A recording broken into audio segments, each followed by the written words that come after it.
더마카와 함께 시선 집중의 문을 열겠습니다. 어서 오세요. 네, 안녕하세요. 더마카입니다. 프로미짱님이 아침 운동 상쾌하게 하고 김종배의 시선 집중 기다리고 있습니다. 매일 아침마다 출근길에 잘 듣고 있습니다. 라고 인사해 주셨고요. 고맙습니다. 아름다운 동행님, 오늘은 기차 타고 강릉에서 동해로 출근합니다. 물결이 잔잔한 동해 바다가 아름답습니다. 바다 좋죠. 상상하게 되는데 아침 햇살에 반짝이는 바다, 너무 예쁠 것 같아요. 좋죠. 네. 요런 출근길이면 매일매일 좋겠다. 출근길이면 아닐 것 같은데요. 또 싫을까요? 출근길이면? 괜찮을 것 같은데. 가끔 이제 탁 이제 내려놓고 이 바다를 봐야 그 맛을 느끼죠. 그러니까요. 출근길이면 조금 맛이 반감될 것 같은데. 그런가? 아무튼 그래도 네. 좋네요. 네. 새벽 껌껌할 때 나오는 우리보다 좋지 않을까요? 빌딩 숲을 헤치고 나오는 것보다 100배 낫죠. 그러니까요. 네. 빡지와 꼬부기님, 제 입이 9월에 아이가 태어나는데요. 어제 병원에 갔더니 딸이라고 합니다. 축하해주세요. 어이구 축하드리겠습니다. 그리고 부탁이 하나 있다고 올려주셨는데 이름도 하나 지어주세요. 성은 차씨입니다. 일단 장명료 보내세요. 네. 선입금입니까? 그럼요. 그래요? 너무 야박하시다. 아침에 이렇게 들어주시는 것만 해도 감사한데. 네. 그리고 돌림자를 쓰는지 안 쓰는지도 알려주시고. 네. 차씨래요, 차씨. 참고로 제가 제일 못하는 것 중에 하나가 네이밍입니다. 그건 또 그런데. 네. 뭘 또 그건 거래요. 또 뭐가. 아니에요. 그래도 네. 더마카를 지어주신 분이 제 입이잖아요. 네. 네, 그건 잘 지으셨다. 아무튼 빡지와 꼬부기님 조금만 기다려보세요. 제 입이가 또 이래놓고 생각할 수 있거든요. 그리고 0248님, 남편은 출근하면서 자동차에서 저는 집에서 유튜브로 시선 집중을 함께 공유할 수 있어서 좋습니다. 그리고 청취율 조사 기간 이번에도 좋은 결과 기대해요 라고 최미숙 님이 보내주셨는데 아이고, 와 대단하시다. 청취자분들이 더 잘하시네. 청취율 조사 기간 맞거든요. 저희가 안내도 안 해드렸는데 이렇게 알고 계신 최미숙 님 정말 대단하십니다. 감사하고요. 네. 4월 21일까지 청취율 조사 기간이라고 하는데 여러분의 사랑이 듬뿍 필요한 시간이죠. 잘 부탁드리겠습니다. 네. 제이비타임즈 오늘 주목할 첫 번째 뉴스 어떤 건가요? 어제 언론이 일제히 보도했더라고요. 검찰이 김건희 여사에게 출석해서 공천 개입 의혹 사건 등에 대한 조사를 받아라라고 통보를 했다라고 보도를 했습니다. 그런데 시점이 좀 갈리더라고요. 통보한 시점이 언론마다 조금씩 다르던데 뭐 세세하게 들어가지 말고 대충 공통분모가 2월 말에서 3월 8일 전, 다시 말해서 윤석열 전 대통령이 구속 취소로 풀려나기 전 그 사이 어느쯤이다라고 하는 게 언론의 대략적인 시점 보도였습니다. 그러면서 김건희 출석 임박이라고 보도를 했던데 여기서 한번 따져볼 게 임박이 맞냐라는 겁니다. 임박이 아니라는 말씀인 거죠? 뭐 아니라고까지 제가 단정해서 말씀은 드리기는 뭐하지만 임박이면 제가 한번 일단 큰 틀에서 이렇게 여쭤보겠습니다. 2말 3초에 출석을 통보했는데 한 달이 지나도록 출석을 안 하고 있는 게 그게 임박입니까? 라는 질문부터 한번 먼저 드려보겠습니다. 벌써 4월이니까요. 한 달이 넘었잖아요. 네. 근데 무슨 임박입니까? 자, 두 번째 언론 보도로 보면은 출석해서 조사를 받으라는 통보에도 불구하고 출석을 안 한 이유로 뭐 여러 가지가 언론사마다 좀 다른데 여러 가지로 나오겠습니다. 건강이 좋지 않아서, 변호사를 아직 선임하지 못해서, 그다음에 남편인 윤석열 전 대통령 탄핵 선고를 보고 뭐 이런 이유를 댔다고 합니다. 그런데 그러면 지금 시점에서 무슨 이유를 댈까요? 하나 아주 확실한 게 있죠.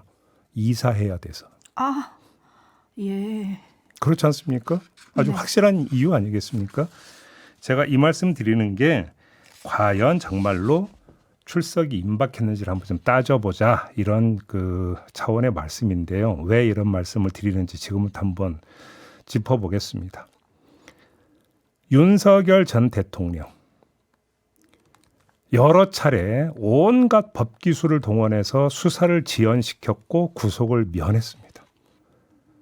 자, 이런 윤석열 전 대통령의 부인 김건희 씨가 순순히 그리고 빨리 검찰에 출석해서 조사를 받는 걸 남편이 윤석열 전 대통령이 지켜만 보겠느냐라는 문제가 있습니다. 남편이기 때문만이 아닙니다. 김건희 다음은 누굽니까? 본인. 윤석열 전 대통령 본인입니다. 그 이후로도 하루라도 빨리 검찰에 출석해서 조사받는 걸 그냥 멀거니 지켜만 보지는 않을 것이다 라는 가설이 성립이 되는 거고요. 자, 여기에다가 이유가 하나가 더 있습니다. 어제 저희가 류혁 전 법무부 감찰관과 인터뷰를 했죠. 그 인터뷰에서 류혁 전 감찰관이 지적한 게 있습니다. 공소시효 문제가 있다고 했습니다. 네. 자, 공천 개입 사건 같은 경우는 만약에 선거법이 적용이 될 경우에 지금 공소시효가 몇 달 남지 않았다라고 했고요. 도이치 건 같은 경우도 지금 이 공범으로 간주되는 사람들이 대법원에서 유죄가 모두 확정이 됐기 때문에 대법원 판결이 난 날로부터 대법원 판결까지는 공소시효 개선이 그러니까 정지가 되지만 확정 판결이 난 날로부터 공소시효 카운터가 다시 시작이 됩니다. 그리고 이것도 얼마 안 남았거든요. 그러면 무슨 이야기가 되느냐? 시간을 끌면서 버티면 버틸수록 방어에 유리해진다라고 하는 이야기가 성립이 됩니다. 그렇죠. 그런데 하루라도 빨리 나가서 출석해서 조사를 받는다? 자진해서? 그런 그림을 상상하기 쉽느냐? 쉽지가 않다. 이 말씀을 드리는 겁니다. 그래서 출석 문제를 놓고도 갖가지 법기술을 총동원할 가능성이 매우 크다라는 겁니다. 그래서 검찰이 출석 통보를 했다는 이유 하나만으로 김건희 출석이 임박했다라는 결론으로 가는 것은 너무나 비약일 수가 있다. 근데 이 비약이 안 되게 하는 방법이 하나가 있긴 하다. 뭐죠? 그러면 강제로 소환하는 방법이 하나가 있기는 하다. 아하. 근데 그렇게 하겠느냐? 라는 문제가 또 있는 거 아니겠습니까? 이 점을 말씀드리고자 합니다. 그래서 검찰에 계속 시선 집중을 해야 한다 이런 결론에 이르는 것 같네요. 고형근님, 법 앞에서 저렇게 버틸 수 있다는 게 보통 사람으로는 상상이 안 됩니다. 라고 올려주셨고, 옥황상제님, 설마 검찰의 쇼는 아니겠죠? 법 앞에 평등한데 조사에 응하지 않으면 사전 체포영장 발부받아서라도 조사해야 하는 거 아닙니까? 라고 물어주셨고, 어제 일제히 언론 보도를 탔는데 그럼 출처가 어딜까도 참 궁금하긴 하죠. 에이, 어디겠어요. 좀 몰라서 여쭤보는 거예요. 전 몰라요. 기다림님, 지금까지 뭉갰던 검찰이 지금 수사하겠다는데 그런 검찰 믿어도 됩니까? 글쎄요. 그러게요. 물음표를 찍어야 되는 거겠죠. 마징가님, 이번에는 어디서 수사를 받을까요? 또 핸드폰 반납하고 수사하나요? 제대로 된 장소에서 공정하게 수사 기대해 봅니다. 라고 하셨는데, 어제 어떤 매체에선 이번에는 검찰청사에서 뭐 하는 거를 고려하고 있다? 이런 보도가 있긴 있었죠. 그러니까 제가 조금 전에 드렸잖아요. 출석해서 조사받으라는 얘기는 출석 장소가 어디라는 겁니까? 검찰청을 얘기하는 겁니다. 일단 통보는 그렇게 했다라는 건데. 근데 사실 그게 상식인데 뭐 엄청난 그러니까. 진전처럼 보도가 되는 게 저는 좀 이상하더라고요. 네. 3786님, 윤 부부는 법 위에 있는 사람들 같아요. 속상해요. 방 빼는데도 너무 오래 걸리고 말이죠. 라고 네. 또 꼬집어 주셨고, 까루님, 검찰보다 공수처, 국수본이 수사를 하는 게 좋겠네요. 검찰 믿을 수 있나요? 라고 또 보내주셨어요. 지켜보도록 하죠. 제이비타임즈 다음 주목할 뉴스는요? 국민의힘이 2명의 징계 내지 탈당 문제를 놓고 입씨름을 벌이고 있습니다. 윤석열 전 대통령과 김상욱 의원인데요. 하지만 결론부터 미리 말씀을 드리면 둘 다 현실화될 가능성은 별로 크지 않다라는 겁니다. 왜냐? 국민의힘의 중앙윤리위원회 관계자가 어제 머니투데이 기자에게 이렇게 말했다고 합니다. 현재 비상 상황이라서 대선 전까지 윤리위원회는 열리지 않을 것이다. 대선이 끝나고 징계 요구가 있으면 그때 진행할 것이다. 라고 말을 했다는 겁니다. 이 말에 따르면 최소한 징계를 통한 절연, 제명이든 출당 조치든 이게 대선 전에는 없다라는 이야기가 됩니다. 그러면 뭐 탈당해라는 요구라든지 출당 조치해야 되는 것 아니냐라는 징계 주장은 뭐냐? 편중만 울리는 목소리다. 이런 중간 결론에 도달을 하는 것입니다. 근데 윤리위는 왜 안 열립니까? 국민의힘에게는 두 개의 알리바이가 지금 동시에 필요한 것 같습니다. 윤석열 극렬 지지층의 반발을 무마할 수 있는 알리바이. 그다음에 중도층의 이반을 제어할 수 있는 알리바이. 이 두 가지 알리바이를 양손에 하나씩 쥐어야 될 것 같은데 그게 바로 뭡니까? 윤석열 전 대통령과 김상우 의원 처리 문제라는 겁니다. 요 분석을 조금만 더 구체화해서 한번 보겠습니다. 자, 윤상현 의원이 어제 탄핵 선고일인 4일과 6일 두 차례에 걸쳐서 윤석열 전 대통령을 만났다면서 이렇게 말했습니다. 들어보시죠. 사실 대통령 주변에 신당 창당하는 사람 많습니다. 저한테도 와서 그런 사람 많습니다. 대통령 그런 말씀 배격하십니다. 우리는 전직 대통령하고의 자산과 부채를 같이 짊어지고 갈 수밖에 없습니다. 저렴보다 더 무서운 게 분열입니다. 대통령께서 이 문제를 스스로 해결할 수 있게끔 시간을 드리면 대통령께서 알아서 다 하십니다. 뭐 탈당해라 뭐 해라 그렇게 얘기하지 않는 게 우리가 모셨던 대통령에 대한 기본적인 예의입니다. 이 얘기는 뭡니까? 간단히 얘기를 하면 징계하려고? 그럼 해보세요. 그럼 신당 창당할지도 모르는데 감당 가능하시겠어요? 이 얘기잖아요. 안 될 거요? 그러니까 얌전히 계시고 그냥 처분 기다리세요. 이 얘기잖아요. 뭐 어렵게 설명 하나도 없잖아요. 이런 거고요. 그러니까 당 차원에서의 조치라고 하는 것들은 가능하지 않다라고 선을 그은 겁니다. 이번엔 김상욱 의원으로 한번 넘어가 볼까요?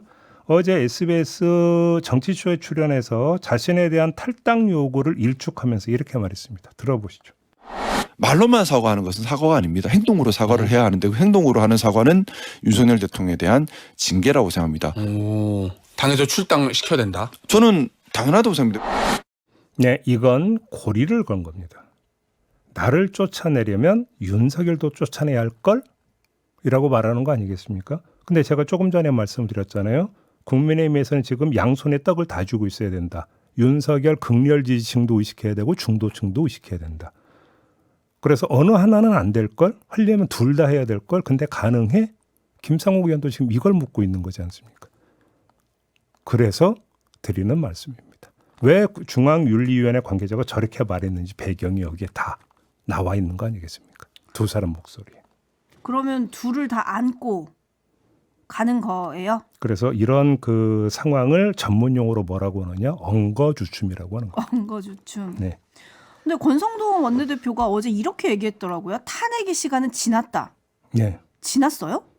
글쎄요. 지났을까요? 그러니까 우리는 종종 제가 이 자리에서 많이 쓰는 표현인데 희망과 전망을 헷갈리는 경우가 있습니다. 나눠서 봐야 되는 것이죠.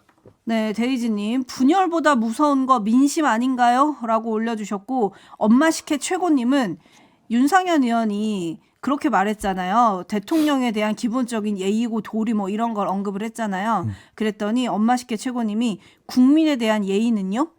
네. 라고 물어주셨고 라디오 헤드님이 김성욱은 국민의힘, 윤석열은 계엄의 힘 아닙니까?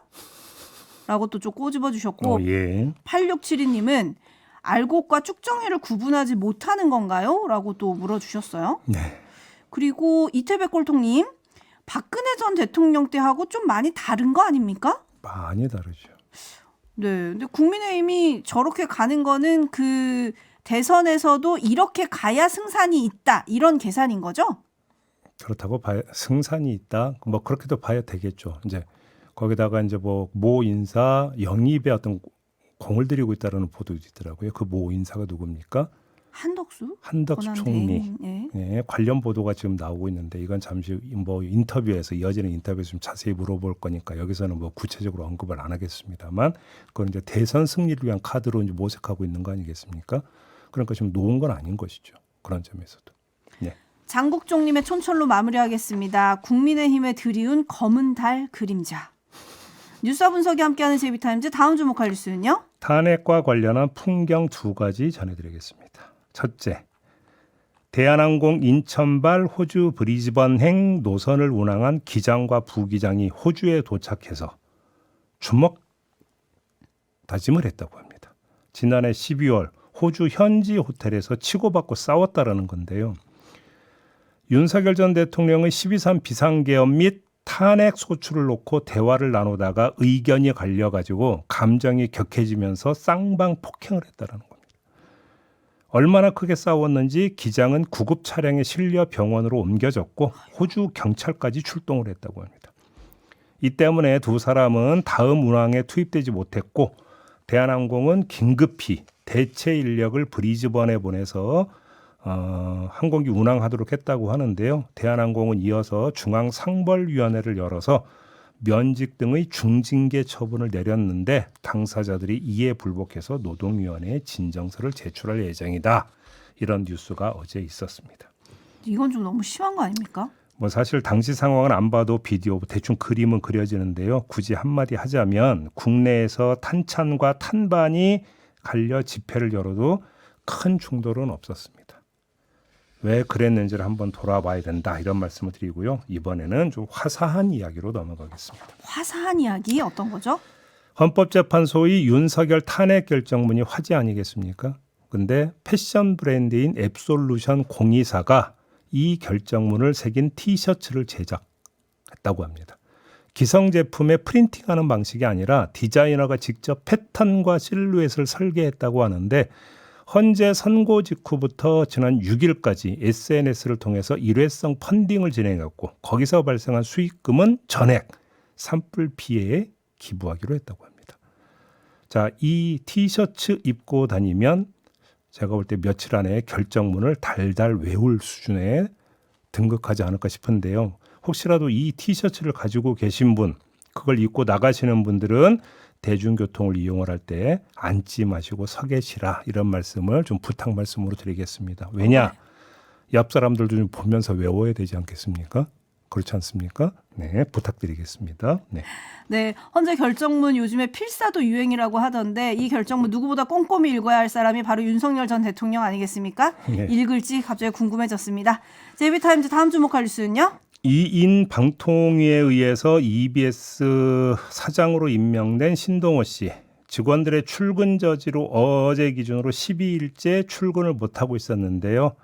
오늘부터는 아예 출근을 접어야 될 것 같습니다. 행정법원이 어제 김유열 전 사장이 낸 사장 임명 효력 정지 가처분 신청을 받아들였습니다. 법원이 본안 사건 판결 선고를 내릴 때까지 그 선고일로부터 30일이 되는 날까지 효력을 정지한다. 이렇게 결정을 한 겁니다.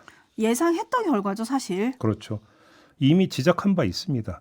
이진숙 방송통신위원장은 자신의 탄핵 기각으로 2인 체제에서의 의결이 적법한 것처럼 자꾸 주장을 해왔는데 그게 아니라고 여러 번 이야기를 했었습니다. 그 단적인 예가 뭡니까? 탄핵 그 기각 후에도 대법원이 MBC 방송문화진흥회 이사 선임 효력정지 결정을 확정을 한 바 있다고. 그래서 이건 탄핵과는 다른 거라고 여러 번 이야기를 했습니다. 그런데도 지금 EBS 사장을 선임했던 거 아닙니까? 이에 대해서 법원이 다시 제동을 건 거잖아요. 뭐냐? 2인 체제 의결이 적법하지 않음을 다시 한번 확인한 겁니다. 그래서 이런 말씀을 안 드릴 수가 없는데 지금 방통위의 그 행동은 뭐냐? 한마디로 이야기하면 브레이크 없는 벤츠. 벤츠는 좀 아니고 브레이크 없는 경차. 이쯤 될 것 같은데 자, 차량의 브레이크 기능이 손상이 돼서 계속 달리면 어떻게 되는 겁니까? 외부의 힘에 의해서 멈춰 세워야 되는 것인데 그 외부의 힘이 뭐냐? 법원의 판단이다. 이런 이야기가 되겠습니다. 근데 문제는 이러면 조금 그만할 법도 한데 계속 같은 걸 하고 있다는 게 문제 아니에요? 항고하겠다는 거잖아요. 네. 항고 입장 밝혔잖아요. 네. 끝까지 가보겠다라는 건데 그 끝까지 가보겠다라는 것이 이성적 판단에 기초한 것이냐 감정적 반로이냐 이걸 좀 따져볼 필요가 있다. 이 말씀을 좀 드리겠습니다. 네, 임금님기의 캔디님이 자꾸 파도 앞에 모래성을 쌓는 이진숙의 방통위라고 좀 꼬집어 주셨는데 지상파 제어가 심사 절차도 지금 막 하고 있거든요. 네. 이번 주 안에 뭐 평가서 작성이랑 의결까지 마무리하겠다라는 건데 지금 이것도 2인 체제에서 하고 있는 거 아니에요? 그렇습니다. 이건 괜찮은 겁니까? 그게 이것도 안 되는 거잖아요. 안 되는 거잖아요. 그래서 그러면 2인 체제 2명 데리고 의결하는 건 문제가 있으니까 참 그냥 천장 쳐다보면서 월급 타가야 되는 것이냐 혹시 이런 거에 대한 자괴감 때문일까요? 그렇게 봐야 되는 걸까요? 아무튼 이해가 안 되고 납득이 안 된다. 이런 말씀을 드리겠습니다. 결국은 또 법원의 판단을 더 기다려야 되는 거군요. 마무리하죠. 더마카 수고하셨습니다. 고맙습니다.